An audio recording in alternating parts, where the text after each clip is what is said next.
Hey everyone, this is Tim from Your 6 Tech. Today in this video, I'm going to show you a very easy fix if you have a black screen on your PlayStation 5. This could be because it's simply just a wrong resolution you have set on your PlayStation, but you can't change it because you don't have a screen.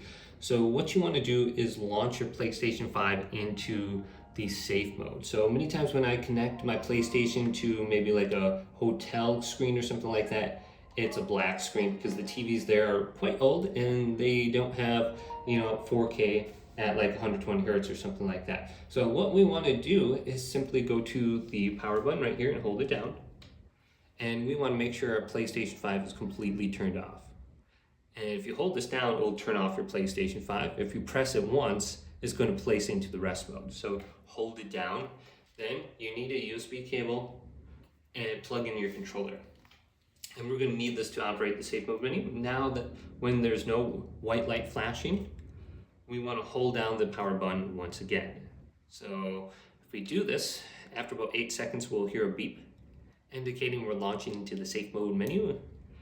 And if we see something pop up on the screen now, we know it's a resolution issue now. So we can press the PlayStation button, go down to option number 2, change video output, and then go to change resolution and go to OK.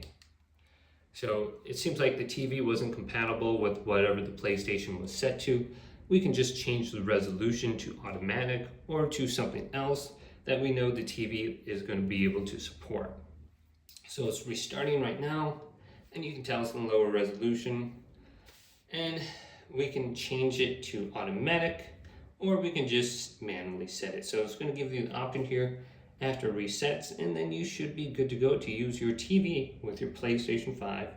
So here it is, and we can just go to automatic now. So whenever we plug it into a new TV, it's just going to automatically decide the resolution.